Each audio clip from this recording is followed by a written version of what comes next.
¿Qué tal? Muy buena tarde, mi nombre es Edgar Díaz, soy médico especialista en medicina de urgencias. Es un honor para mí poder estar con ustedes en este momento. Agradezco muchísimo al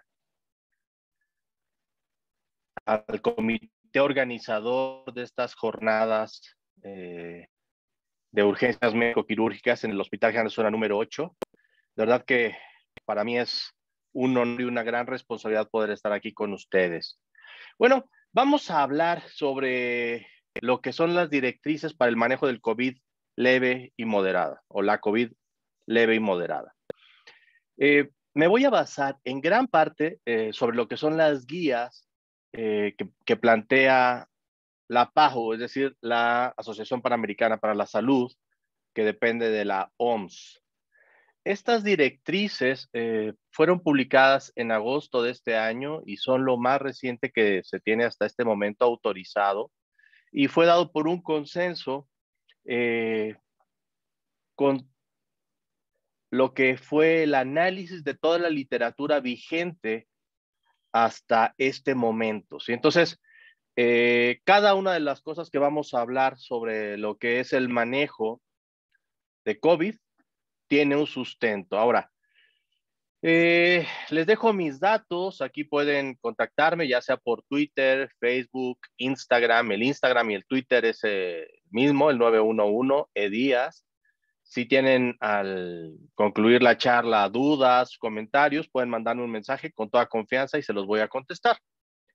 Bien, esto soy yo, junto con el equipo que manejábamos la sala COVID en el Hospital General número 8 en San Ángel.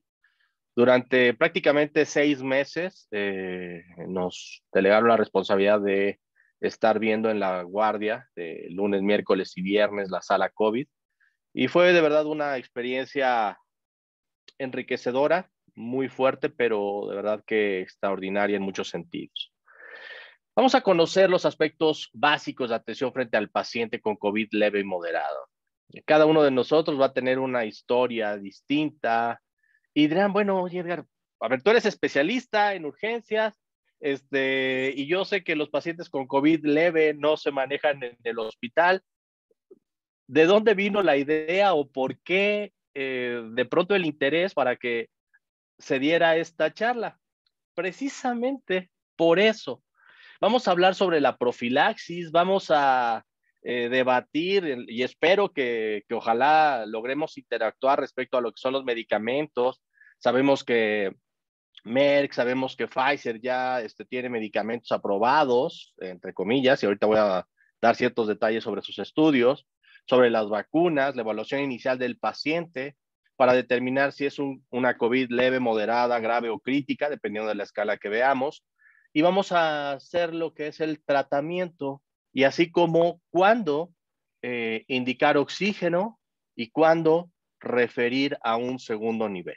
Bueno, una breve reseña. Recordarán para noviembre, es decir, apenas hace 2 años, eh, recién se cumplieron que la OMS estaba eh, identificando este nuevo virus, que en ese momento todavía no sabíamos de qué se trataba, solo sabía que era probablemente un coronavirus.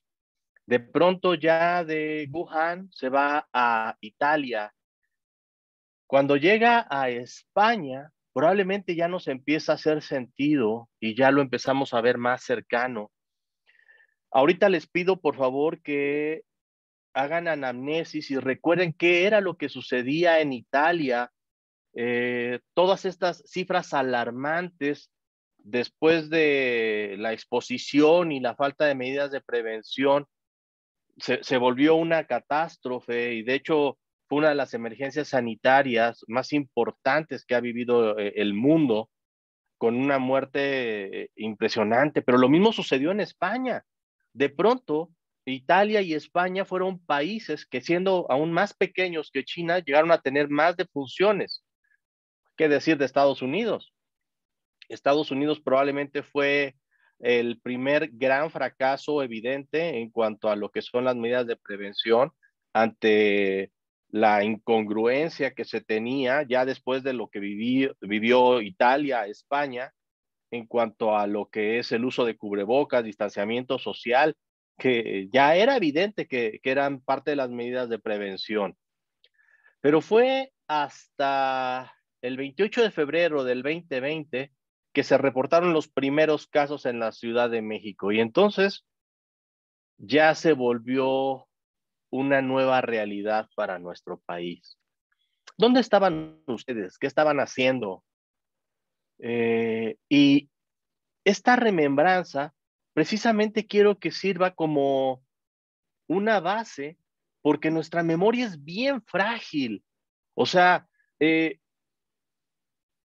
hubo momentos en esta pandemia a partir del 28 de febrero del 2020 en donde lavábamos las frutas, nos quitábamos los zapatos, yo llegaba y me desvestía en el sanitario y hasta entonces me bañaba. O sea, hacíamos muchas cosas que llegaron a ser tal vez extremas, pero que hoy parece que ya no tenemos nada, o sea, como si ya no tuviéramos pandemia. Y eso es algo que necesito puntualizar, insisto, porque nuestra memoria es súper frágil. El 18 de enero del 2021 se reconoció por fin que nuestro país, es decir, México, tenía el mayor número de profesionales de la salud fallecidos a consecuencia de COVID-19. Era algo que a todas luces los que vivíamos esta tragedia eh, lo hacíamos evidente, pero tal vez muchos de nosotros no lo valoramos hasta que alguien realmente cercano, como compañero o familia, lamentablemente fallecía.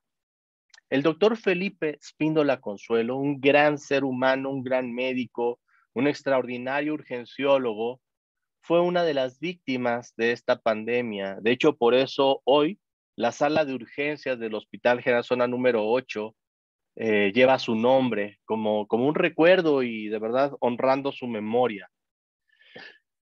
Eh, para fines del año pasado ya se habían autorizado vacunas para prevenir eventos graves de COVID. Este año ya se autoriza incluso un refuerzo de las vacunas para los adultos, sobre todo si tienen factores de riesgo. Hay personas que todavía no creen que las vacunas funcionen. Hay personas e incluso sistemas de salud que rechazan las vacunas para los niños o por lo menos menores de 18 años. Ya nos debe quedar perfectamente claro que mayores de 5 años deben ser vacunados en contra de COVID. O sea, esta noticia que se dio el día de ayer en cuanto al aumento de casos en pacientes pediátricos es por supuesto que evidente y hasta cierto punto lógico por el simple hecho de que los niños no se han vacunado todavía, ni siquiera en los Estados Unidos. Apenas empezaron las campañas de vacunación para pacientes entre 5 y 11 años, ya se autorizó, y ya se venía la vacuna de entre 11 y 18 años. Pero entonces ya empieza esto. Estados Unidos ya va con su quinta ola, nosotros vamos comenzando con la cuarta ola de COVID. Entonces, ¿qué es lo que está sucediendo y por qué hago énfasis en esto? Ya sabemos que la transmisión principalmente es por vía aérea. Entonces, tenemos vacuna, sabemos cómo evitar el contagio y con un tipo de doble cubreboca o con un respirador N95 o un KN95. Pero vean, o sea, la epidemia, por favor, debe quedarnos claro que no se ha terminado. Todavía el 22 de noviembre se reportaron 541,046 casos positivos en un solo día, a nivel mundial.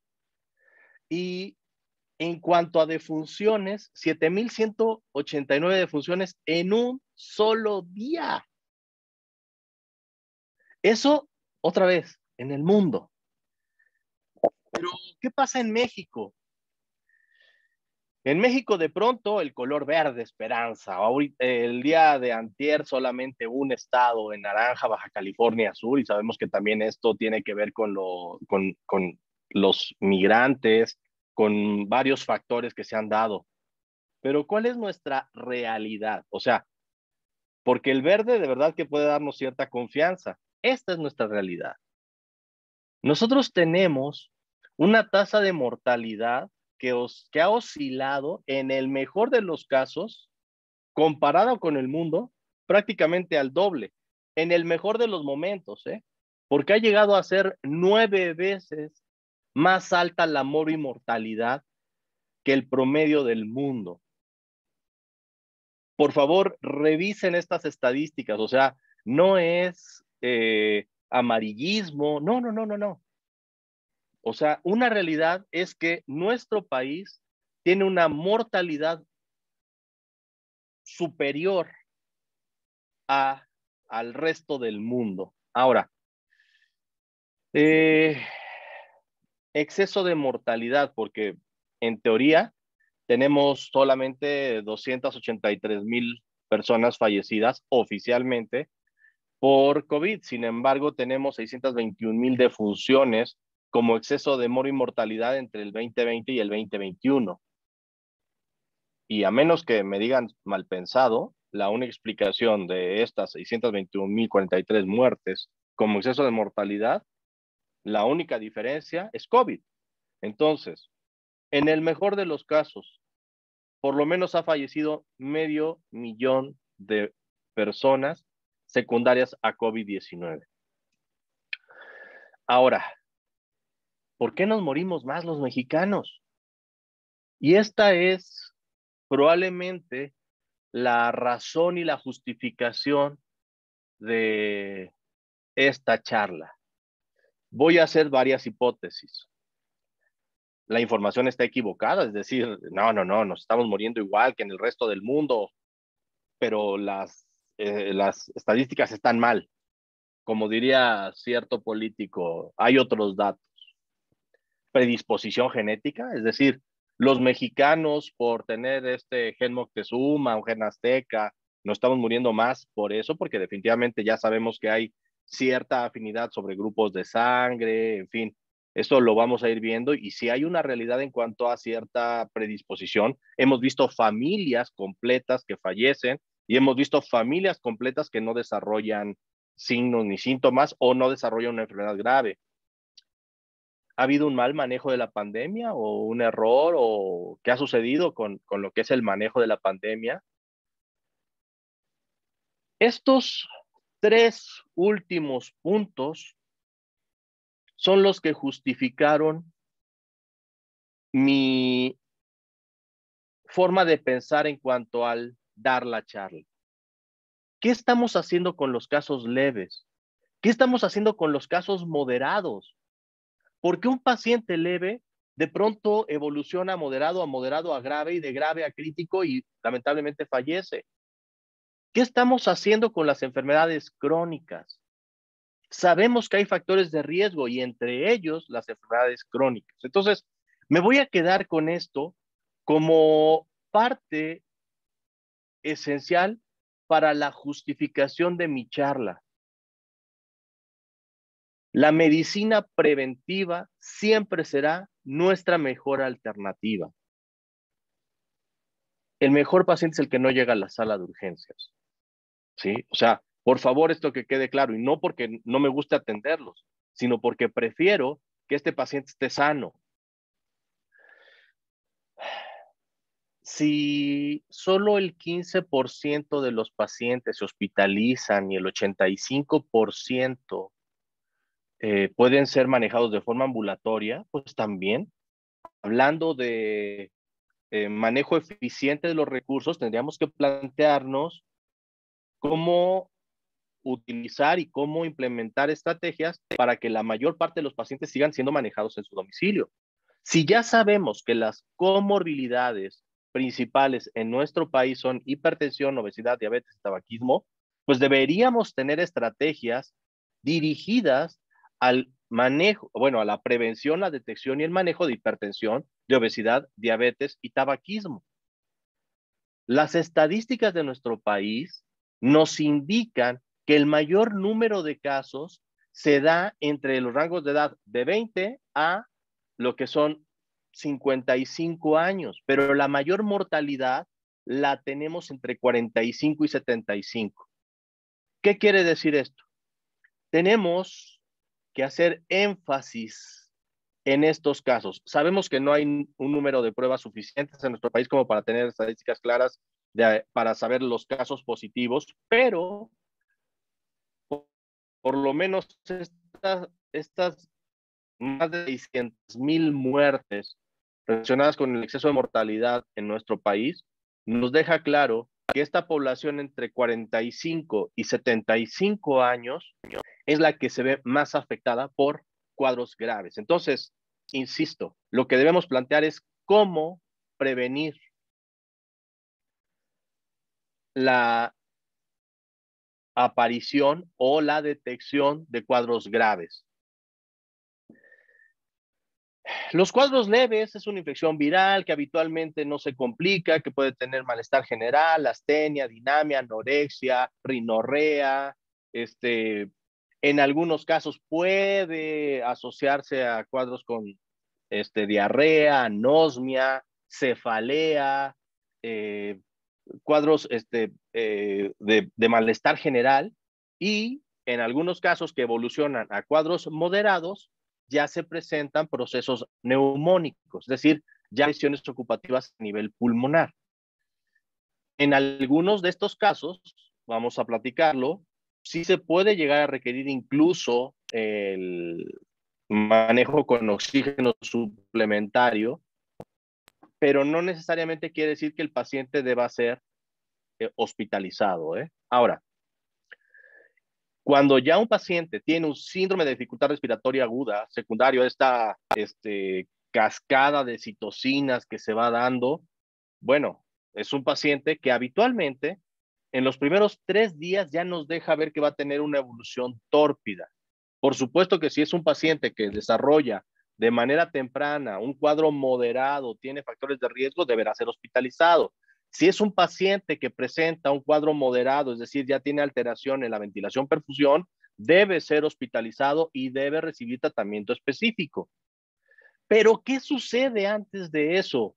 Otra vez, ¿por qué no los detectamos? ¿O por qué los detectamos a destiempo? ¿O por qué no damos las medidas necesarias? ¿Por qué no hacemos los estudios ideales para estos cuadros? Ya sabemos que la mayor parte de los pacientes van a tener un periodo de contagio en donde no van a tener manifestaciones clínicas.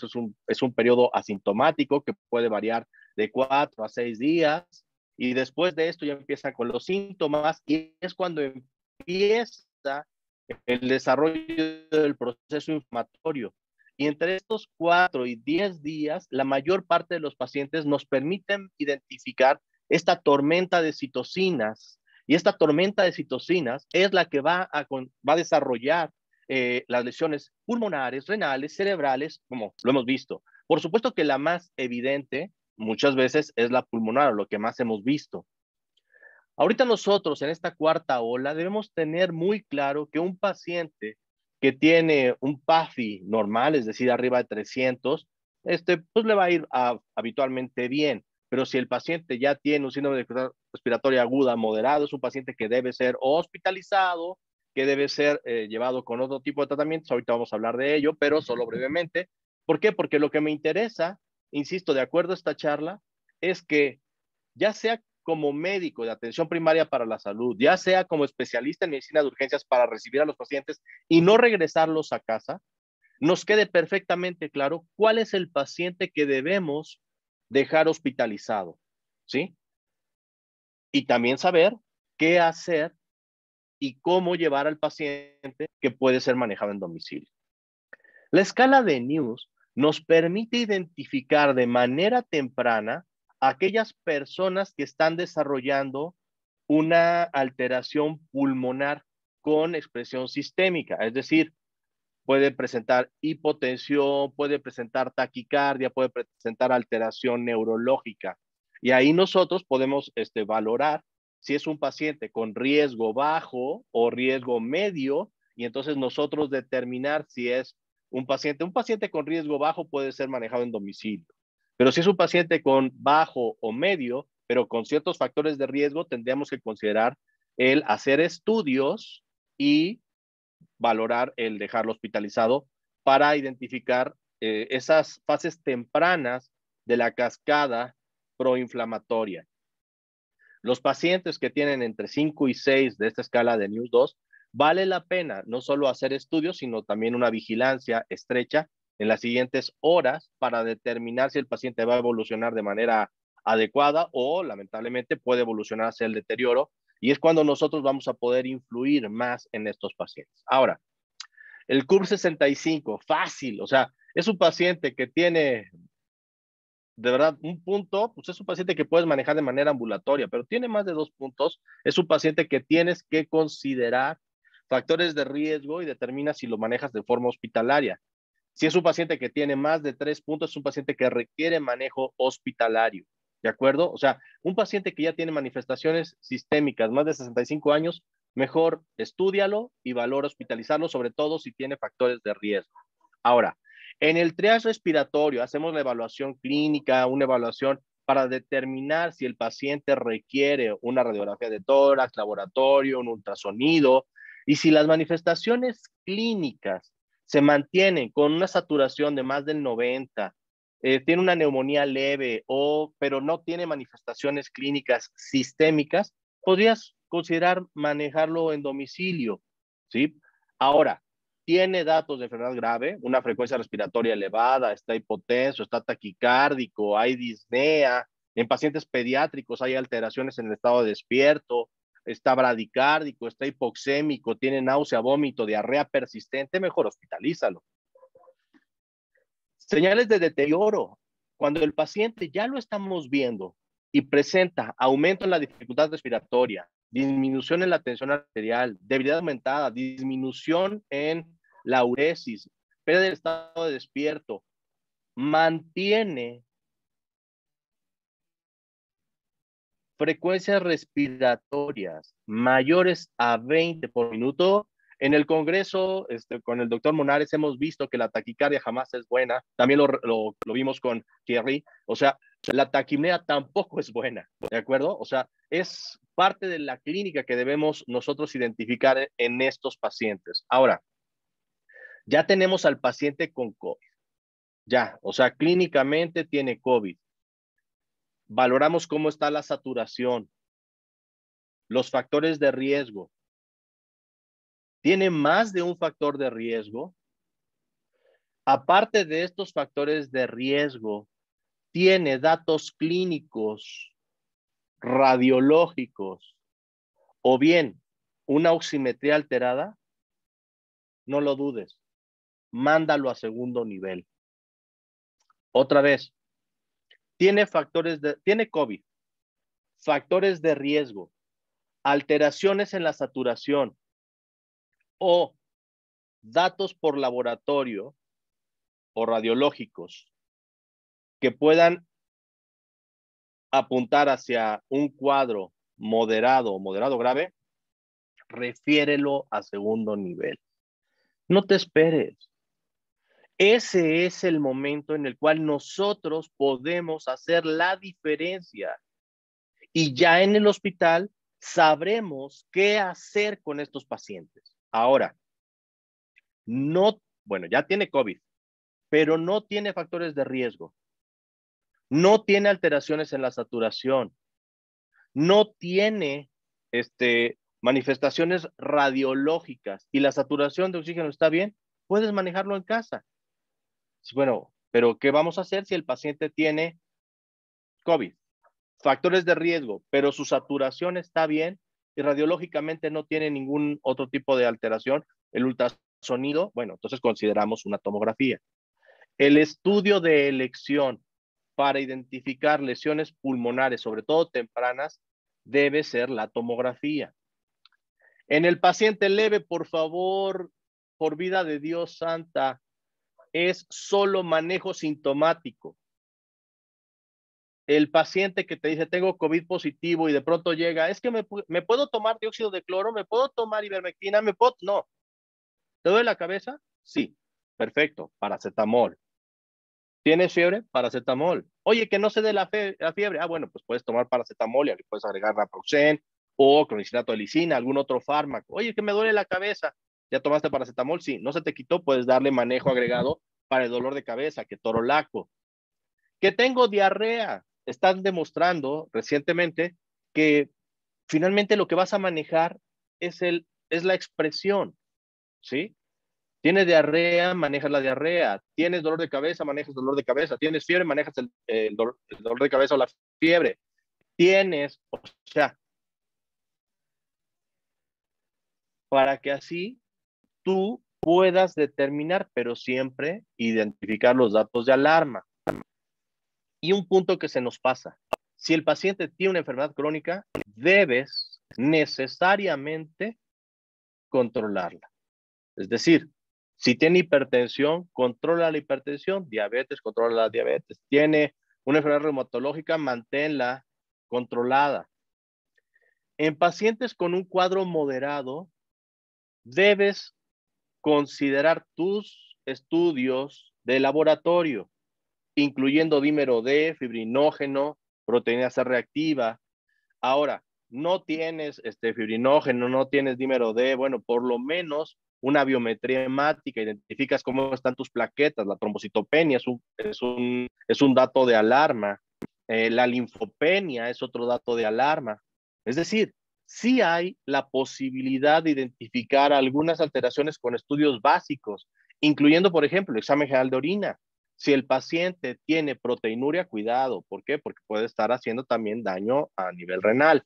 Factores de riesgo, ya los identificamos. Ahora, presenta datos de deterioro, por favor, a segundo nivel.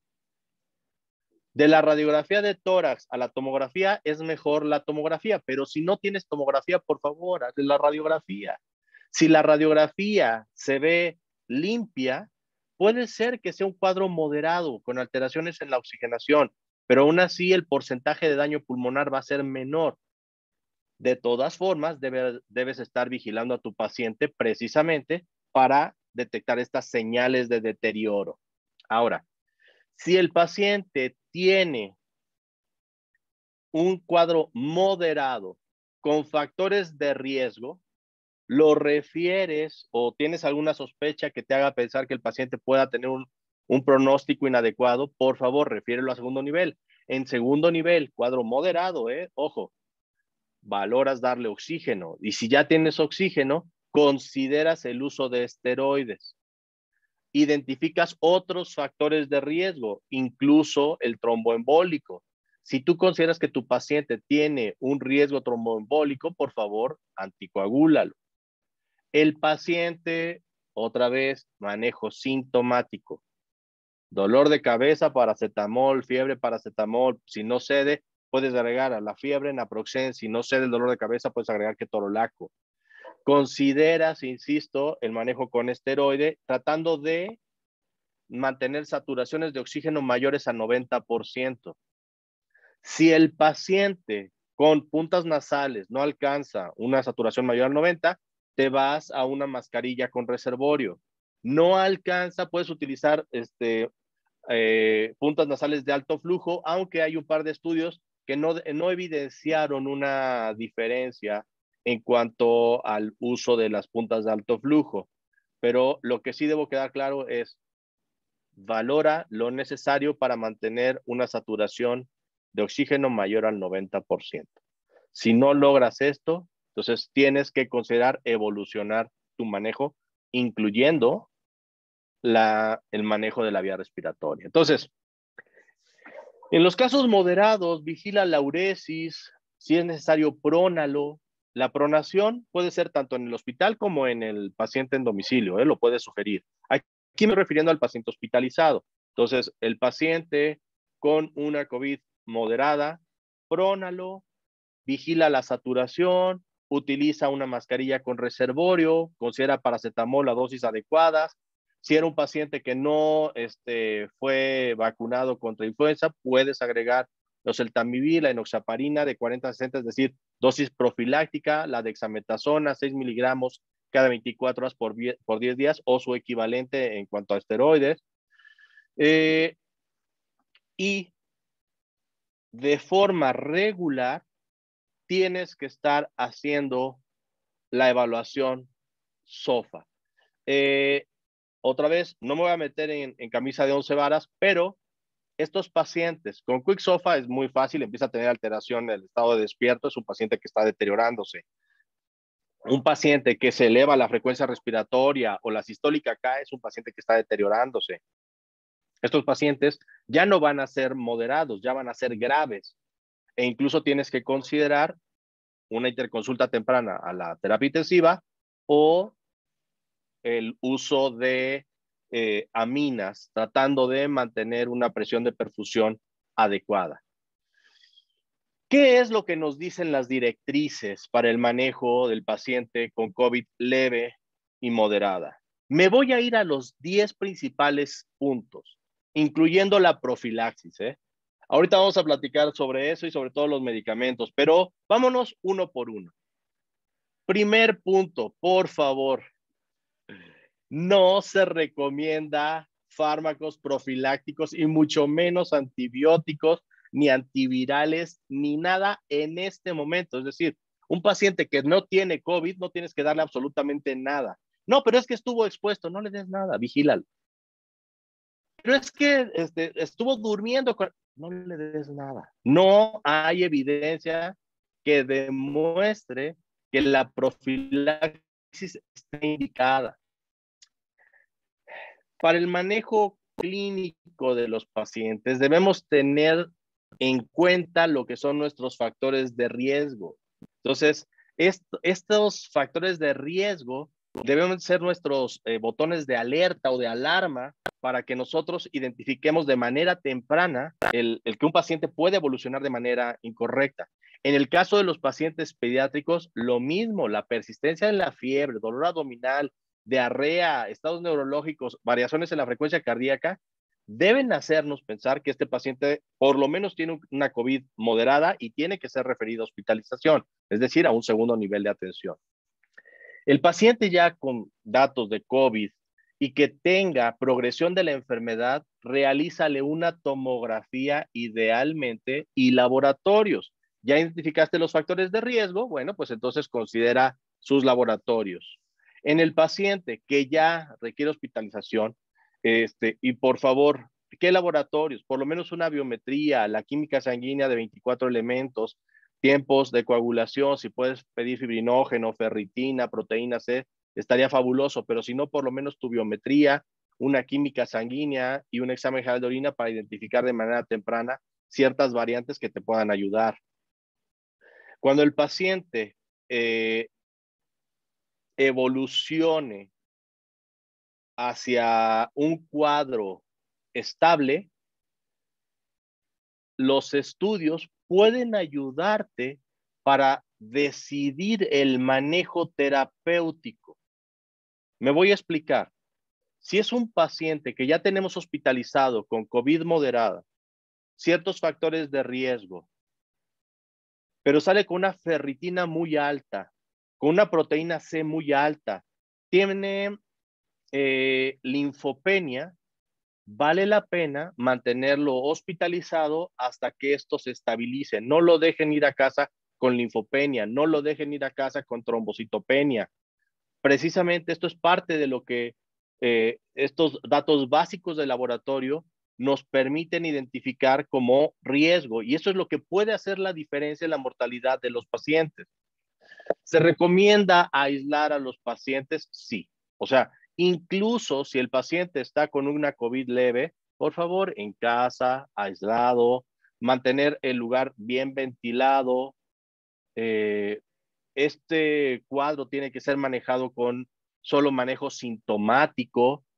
Idealmente, evitar que el paciente tenga temperaturas mayores a 39 grados centígrados. Recordar que la fiebre finalmente es un proceso también, no solo inflamatorio, sino también nos habla del grado de inflamación que tiene. Es decir, El paciente que tiene 40 de temperatura de manera persistente y que no se da antipiréticos, es probable que vaya a evolucionar de manera incorrecta. Se recomienda que estos pacientes, si pueden ser manejados en domicilio, se les enseñe cómo utilizar el oxímetro de pulso y se le deben dar datos de alarma. Si la saturación de oxígeno cae más de 5 puntos de manera persistente, si la saturación de oxígeno está de manera continua por debajo del 90%, tiene que ser valorado. Ahora, estos cuadros no necesariamente, y como dice esta 10ª recomendación, no necesariamente tiene que ir al hospital para ser valorado. Podemos hacer telemedicina. Probablemente muchos de nosotros hoy estuvimos atendiendo pacientes por este mismo medio, ya sea Zoom, o cualquier otro sistema de videollamada, en donde podemos identificar ciertas manifestaciones clínicas, siempre y cuando el paciente en casa tenga oxímetro, baumanómetro, que tenga un termómetro, como para que nos pueda dar la orientación correcta. En el domicilio, por favor, esto y debe quedarnos claro. Si no tienes que salir, no salgas. O sea, aunque no tengas COVID, todavía estamos en pandemia. Es que ya me vacunaron, sí, pero no se ha acabado la pandemia. Que utilice su propio baño y nosotros lo mismo, evitar distancias menores a 2 metros, aunque ya sabemos hoy que más que los 2 metros es mantener bien ventilado el área, y por eso pongo aquí nuestro medidor de CO2. Cuando nosotros tenemos menos de 700 partículas por millón en un área, se considera idealmente bien ventilada, y lo más que se tolera, llamémosle así, son 1200 partículas por millón de CO2.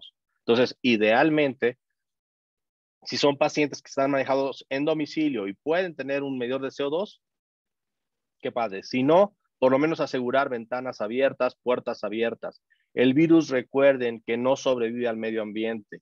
Entonces, dentro de ese lado podemos tener ciertas ventajas. ¿Qué estudios? Rayos X, ultrasonido, tomografía. Bueno, me voy a ir directo. Si solo tienes rayos X, hazle rayos X, pero si tienes rayos X y ultrasonido, por favor, hazle rayos X y ultrasonido. Tienes rayos X, ultrasonido y tomografía, hazle tomografía. Ahora, si estás en un área con recursos limitados, bueno, si me dan a escoger entre rayos X y ultrasonido, yo preferiría un ultrasonido, pero la imagenología también nos puede dar una orientación. Y de todos los estudios de gabinete, se ha demostrado que la tomografía tiene mayor sensibilidad y especificidad que el ultrasonido y que el ultrasonido y la radiografía simple. Entonces, idealmente podemos ver aquí ciertas lesiones de una COVID leve o moderada o incluso una grave. Y bueno, nosotros, por favor, tomar en cuenta que estos pacientes finalmente nos van a dar expresiones clínicas. En pacientes con una COVID leve puede salir incluso una radiografía completamente normal. Cuando tenemos de pronto ciertos infiltrados basales, bueno, se pueden confundir con cualquier otro tipo de patología. Hoy ya sabemos que si tenemos un paciente con una patología respiratoria, es COVID hasta no demostrar lo contrario. Y ahorita que estamos en esta 4ª ola, más. El ultrasonido, por favor, tómenlo en cuenta, vale la pena hacerlo. Si tenemos estas líneas B confluentes, finalmente tiene aumento en la densidad pulmonar y estaríamos hablando de un proceso neumónico. Este es el mismo paciente y vean cómo la tomografía evidencia algo que en la radiografía no vamos a ver. Ahora, nuestro paciente, finalmente debemos hacer la evaluación clínica. Si es un paciente con este cuadro, pero no tiene alteraciones en la saturación de oxígeno, que es lo más probable, no tiene factores de riesgo, podría ser manejado en domicilio como una COVID leve, sin problema. Recuerden que eso finalmente va a ser un cuadro clínico.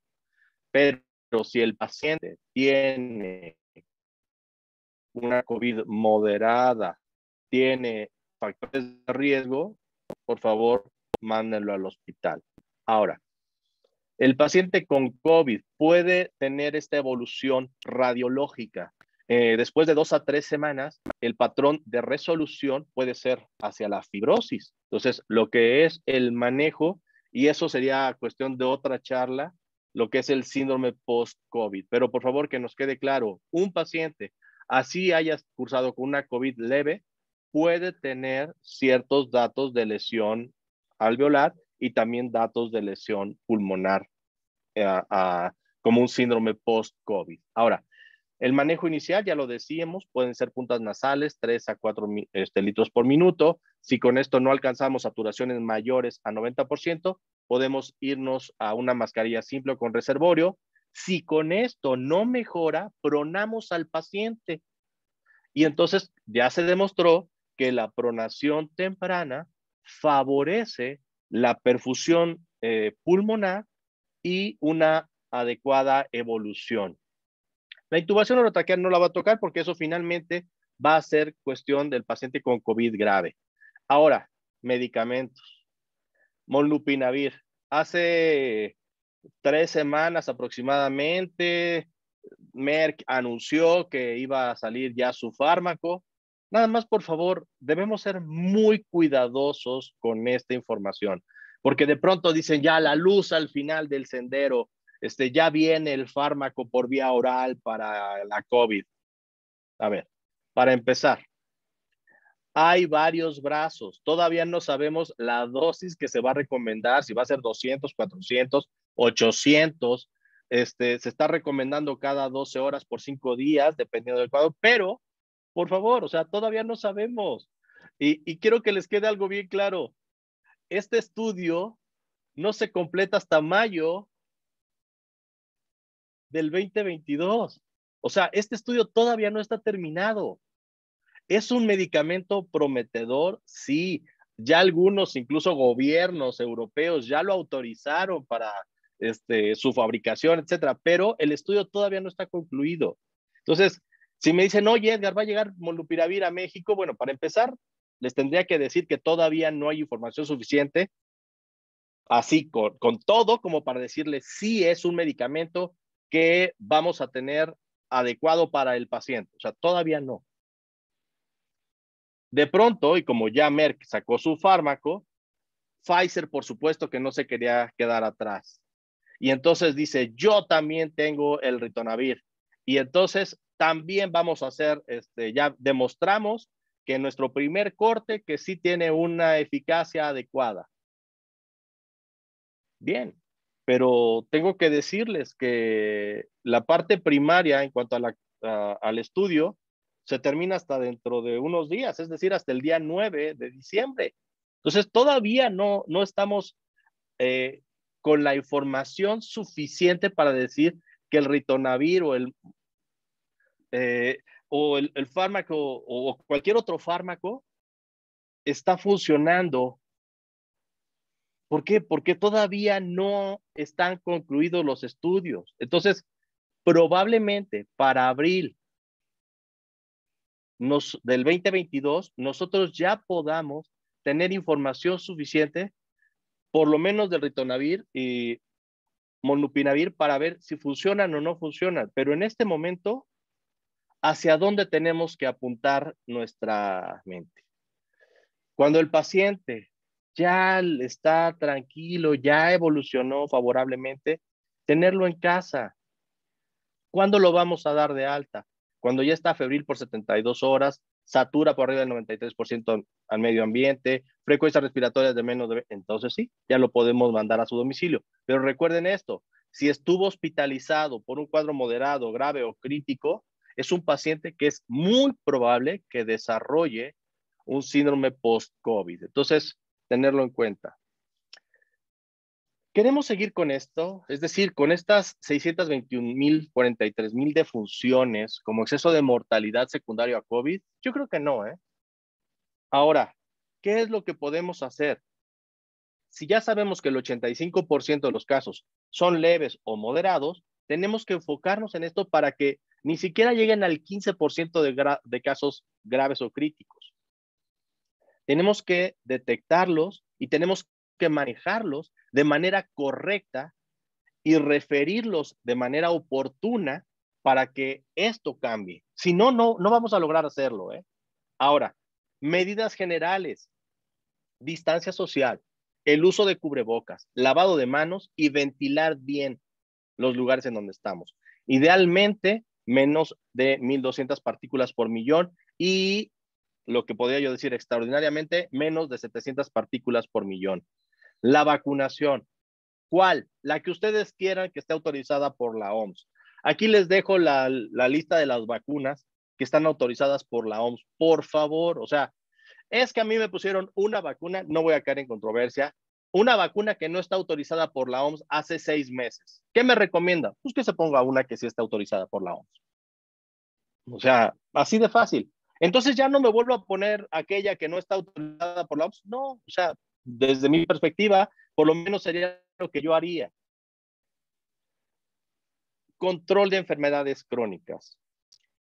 Si tú eres paciente, tienes diabetes, hipertensión, obesidad, pues entonces controla la diabetes, la hipertensión, la obesidad.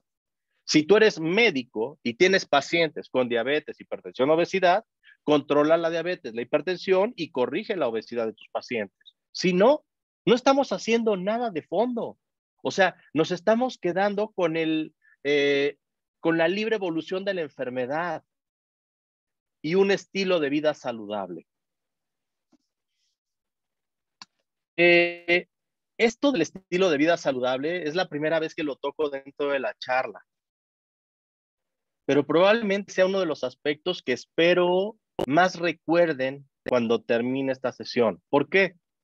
Quiero preguntarles si ustedes duermen 8 horas, si ustedes se alimentan bien, si ustedes hacen ejercicio, si ustedes cada año se hacen un chequeo general, si alguno de ustedes ya padeció COVID, cómo quedó su función pulmonar, cómo han estado los estudios posteriores, no tienen un COVID prolongado. O sea, el buen juez por su casa empieza. Y nosotros, como profesionales de la salud, no solo debemos manejar bien a los pacientes, tenemos que ser un ejemplo para los pacientes. Vigilancia estricta. Desde que un paciente se detectó con signos y síntomas que sugieran COVID-19, 10 días, nosotros debemos estar vigilando la evolución de manera cercana, especialmente en embarazadas, en pacientes obesos, hipertensos, diabetes o fumadores. Estos 4, por recordar que en nuestro país son los 4 principales factores de riesgo para COVID grave. Pongo 45, 75 años. La mayor parte de las estadísticas marcan mayores de 65 años, incluso el CURP 65, por eso es que lo hace. Desde mi perspectiva, y lo sustento con base en la estadística nacional, la mortalidad se eleva a partir de los 45 años. Por eso es que a partir de los 45 años, desde esta, desde esta perspectiva, les planteo que debemos ser muy cuidadosos con la evolución de los pacientes, con todos, pero especialmente en este rango de edad y también en profesionales de la salud. Si somos el país con mayor número de profesionales de la salud muertos por COVID, si a ti te toca, si tú eres paciente COVID como profesional de la salud, por favor, atiéndete de manera temprana. Si tú atiendes a otro profesional de la salud, médico, enfermera, laboratorista, por favor, ten mucho cuidado y tómalo en cuenta también como un factor de riesgo y referirlo de manera oportuna a un segundo nivel. Ahora, para los que estamos en segundo nivel, creo que ninguno de nosotros quedó sin daño. Creo que muchos de nosotros tenemos burnout, muchos de nosotros tenemos algún tipo de daño como segunda víctima y es algo que debemos considerar y aceptar. Porque hoy lo que estamos viendo en los hospitales es que llega el paciente y lo que queremos hacer es rechazarlo, lo que queremos hacer es minimizar nuevamente el cuadro. Estamos regresando a malos hábitos, como les dije, la memoria es muy frágil. Estamos comiendo otra vez en los servicios, estamos comiendo otra vez dentro de los hospitales, estamos quitándonos el cubrebocas dentro del hospital, estamos dejando de utilizar el cubrebocas en las áreas comunes.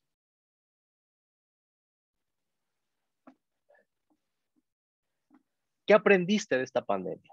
¿Qué aprendimos de esta pandemia? Pues me quedo con esas consideraciones. Aquí les dejo algunas, unos QRs para aquellos que quieran tener la bibliografía o la información y el contacto. Nuevamente, al comité organizador de estas 15ª jornadas de educación de urgencias médico-quirúrgicas del Hospital General Zona número 8, mi agradecimiento. Con gran cariño para este hospital. Mi nombre es Edgar Díaz. Nos vemos a la próxima. Hasta luego.